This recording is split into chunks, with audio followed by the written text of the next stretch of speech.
నమస్తే, welcome to our channel. నేను పద్మిని. ప్రస్తుతంతో పాటు ప్రముఖ ఆధ్యాత్మికవేత్త, ప్రముఖ న్యూమరాలజిస్ట్ లక్ష్మీ నరసింహస్వామి ఉపాసకురాలు శ్రీమతి స్రవంతి గారు మనతో పాటు ఉన్నారు. మాట్లాడదాం. అక్క నమస్తే. అక్క నమస్తే అమ్మా. అక్క, చైత్ర మాసంలో సప్తమి తిథి రాబోతోంది. బహుళపక్ష సప్తమి ఆదివారం రాబోతోంది. ఆదివారం ఎప్పుడు సప్తమి వచ్చినా భాను సప్తమిగా జరుపుకుంటాము. మరి ఆదివారం భాను సప్తమి వస్తోంది కాబట్టి ఎట్లా వినియోగించుకోవచ్చు ఈ రోజుని? ఆరోగ్య సమస్యలతో ఖచ్చితంగా చాలా మంది సతమతం అవుతూ ఉన్నారు. ఆరోగ్య సమస్యలే కావు, ఇంకేమైనా సమస్యల నుంచి అధిగమించడానికి కూడా ఈ భాను సప్తమి ఉపయోగపడుతుందా? ఈ విషయాలన్నీ ఒక్కసారి మీ ద్వారా అక్క. తప్పకుండా చెప్తాను. సూర్యుడికి నమస్కారం చేయాలి, అలాగే త్రిచతో పారాయణం చేయించండి అని చెప్పి మనకి విష్ణునాథ్ ప్రసాద్ సార్ చెప్పినప్పుడు చాలా ఇనిషియేటివ్ గా తీసుకొని, లేదు కంపల్సరీ చేయించాలి ఇంట్లో అని చెప్పి మీరు చేయించుకున్నారు. ఏంటి డిఫరెన్స్ ఏమైనా ఉందా? చాలా ఎట్లాంటిది అబ్జర్వ్ చేశారు? అంటే హెల్త్ పరంగా మనకి ఏమైనా ఇబ్బందులు ఉంటే కనుక తప్పకుండా తొలగుతాయి అని చెప్పి ఖచ్చితంగా చెప్పచ్చు. అంటే చాలా ప్రాబ్లమ్స్ లో హెల్త్ అమ్మో ఏం చెప్తారో, రేపు టెస్ట్ లో ఏమొస్తుందో, ఇలాంటివన్నీ కూడా సరళంగా వెళ్ళిపోయాయి. ఎలా గడిచిపోయిందో ఆ సంవత్సరం అంతా అని చెప్పి అనిపించింది అనమాట నాకు.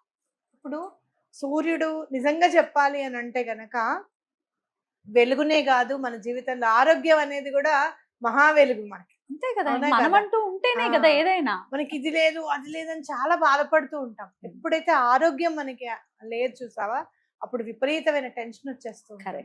కాబట్టి అది రాకుండా ఉండాలి అంటే సూర్యుడి ఉపాసన చాలా ఇంపార్టెంట్.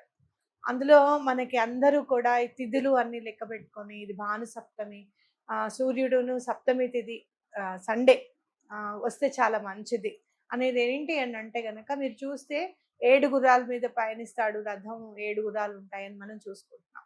అంటే 7 న్యూమరాలజీలో పరంగా కూడా 7 is related with the intuition.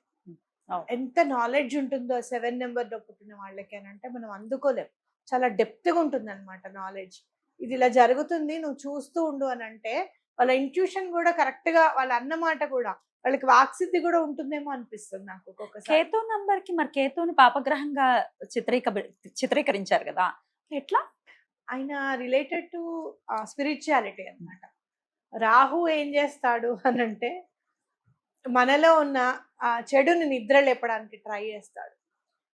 లేచిందా లేదా, మంచిగా ఉంటే కనుక మంచి రిజల్ట్స్ ఇస్తాడు, మళ్ళీ చెడు అట్లా ఏమి ఉండదు.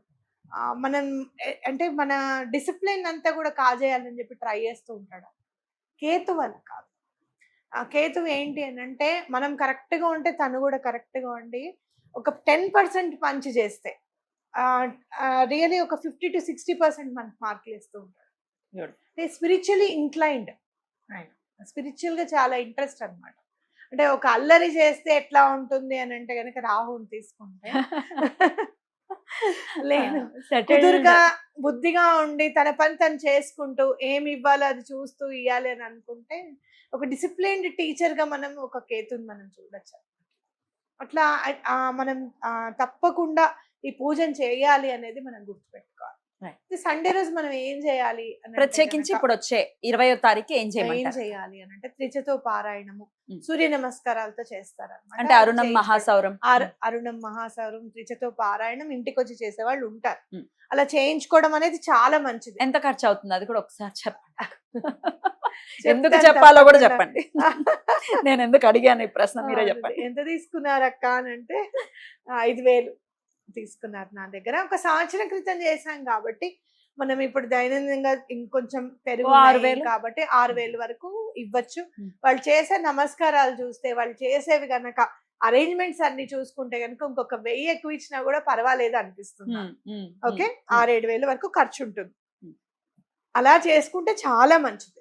ఎందుకు, ఆదివారము సప్తమి ఉత్తరాషాఢ నక్షత్ర యుతంగా వచ్చింది.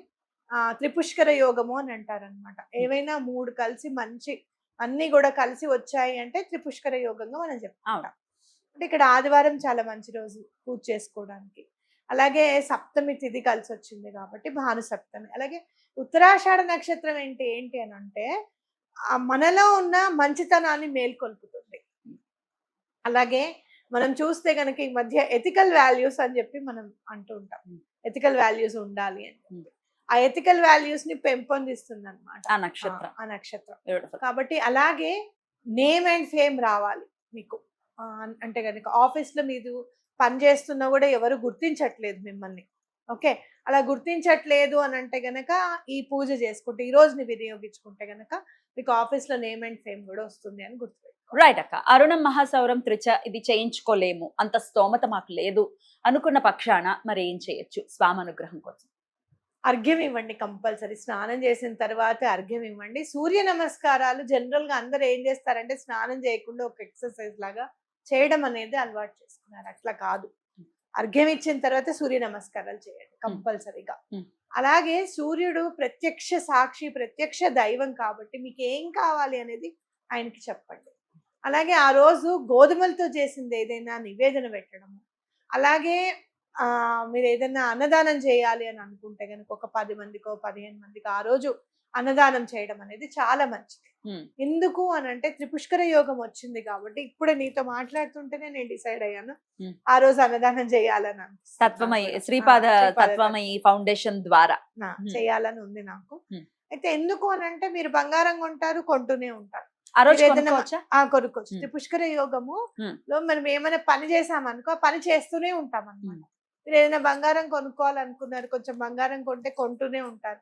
అంత లేదండి వెండి కొనంటే వెండి కొంటూనే ఉంటారు. భగవంతుడి కోసం మీరు ఏదైనా చేస్తారు, చేస్తూనే ఉంటారు. బ్యూటిఫుల్. కాబట్టి దెబ్బలాడుకోకూడదు, ప్రేమగా మాట్లాడండి. లేదు అంటే గనక ఎవరికైనా ఏదైనా గిఫ్ట్ ఇవ్వండి. ఇంట్లో నవ్వారనుకోండి, ఎవరైనా ఆ రోజు నవ్వుతూనే ఉంటారు కదా, మళ్ళీ సంతోషంగా ఉన్నారు, అయ్యో అమ్మ నా కోసం ఇది తెచ్చింది, అలాగే నాన్న నా కోసం ఇది తెచ్చారు అని అంటే వాళ్ళు హ్యాపీగా ఫీల్ అయ్యారంటే ఆ హ్యాపీనెస్ మనం మళ్ళీ కొనుక్కోలేము, అవునా కాదా? కాబట్టి చేయండి. అప్పు చేయకండి, మంచి రోజు కదా అని చెప్పి అప్పు చేయకండి. ఏదైనా గిఫ్ట్ కొనడానికి క్రెడిట్ కార్డ్ స్వైప్ చేయకండి. కరెక్ట్. బంగారం కొనడానికి క్రెడిట్ కార్డ్ స్వైప్ చేయకండి. ఏమండి ఫోన్ పే ఉంటే 10,000 వేయి, ఇవాళ ఏదో మంచి రోజుట చెప్పాను కదా, నువ్వు కూడా కొనుక్కో నేను కొనుక్కుంటా, ఇలాంటివి కాదు. మీ దగ్గర ఉన్న దాంతో మీరు ఏ మంచి పని చేసినా అది మళ్ళీ మళ్ళీ చేస్తూనే ఉంటారు అని చెప్పి గుర్తుపెట్టుకోండి. తృణమో పనమో డబ్బులు ఇచ్చి కొనుక్కోమంటున్నారు. 5,000 ఉన్నాయి, 5,000కి ఎంతో కొంత అయితే వస్తుందిగా బంగారం, అది కొనుక్కోవచ్చు. రైట్ రైట్, బ్యూటిఫుల్ అక్క, చాలా అద్భుతంగా వివరించారు. అయితే స్విచ్ వర్డ్స్ రూపంలో కూడా మీరు ఎన్నో సార్లు సూర్య అనుగ్రహం కోసం చెప్పి ఉన్నారు, మరొక్కసారి ప్రేక్షకుల కోసం చెప్తారా? గోల్డెన్ సన్ రైజ్ అనేది చాలా బాగా పనిచేస్తుంది. చాలా బాధగా ఉంది, నా జీవితంలో అసలు వెలుగనే లేదు, నేను ఏం చేయాలో కూడా నాకు అర్థం కావట్లేదు అని అనుకున్నప్పుడు గోల్డెన్ సన్ రైజ్ అని అనుకోండి. అలాగే మీరు అరుణాచల అరుణాచల అనుకుంటే కూడా చాలా బాగా. ఏమిటి అరుణాచల, అది కూడా ఒకసారి చెప్పండి. అరుణాచల మనం ఓం నమ శివాయ అంటే ఎంతైతే 108 సార్లు జపం చేస్తే ఎంత ఫలితం వస్తుందో 3 సార్లు అరుణాచల అరుణాచల అరుణాచల అంటే కూడా అంత ఫలితం వస్తుంది. మనం చూస్తే అరుణం పారాయణం అని అంటున్నాం కాబట్టి అరుణాచల అరుణాచల అరుణాచల అంటే ఆ పారాయణం చేయించుకునే స్తోమత మనకి తప్పకుండా స్వామివారు మళ్ళీ ఈ తిథులని మళ్ళీ బాణసప్తం వచ్చే లోపల మీకు కలగజేస్తారు. అద్భుతంగా చేయించాలనుకుంటున్నాను, అప్పు చేయొద్దన్నారు కాబట్టి నేను అప్పు చేసి నేను చేయించుకోవడం లేదు, ఇది చేయించుకునే స్తోమత కలిగించిన ఆయన నెక్స్ట్ టైం నాకు అని అనుకుంటే గనక తప్పకుండా మీకు ఆ స్తోమత కలుగుతుంది. అలాగే మీరు ఏదైనా డబ్బు దాయాలి అని అనుకుంటే గనక ఈ మధ్య నాకు భలే నచ్చింది ఆ బాక్స్లు కూడా.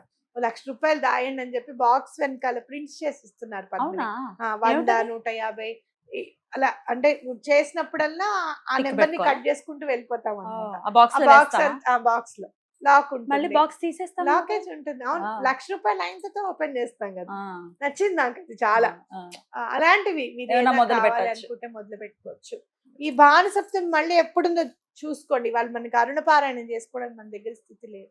మళ్ళీ బాణసప్తమి ఎప్పుడు ఉందో అరుణ పారాయణం చేయిస్తాం నాయన అని చెప్పి 20 రూపాయలు 30 రూపాయలు అలా 6,000 సేవ్ చేసుకోండి, తప్పకుండా చేయొచ్చు. బ్యూటిఫుల్, మంచి ఐడియా ఇచ్చారక్క, అద్భుతం.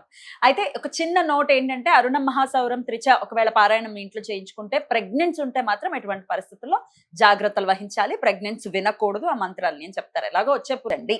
రైట్ అక్క, చాలా బ్యూటిఫుల్ గా ఎక్స్ప్లెయిన్ చేశారు. ఈ భాను సప్తమిని మన వాళ్ళందరూ కూడా వినియోగించుకుని సూర్యనారాయణమూర్తి అనుగ్రహాన్ని పరిపూర్ణంగా పొందాలని మనస్ఫూర్తిగా కోరుకుంటూ కృతజ్ఞతలక్క. నమస్తే.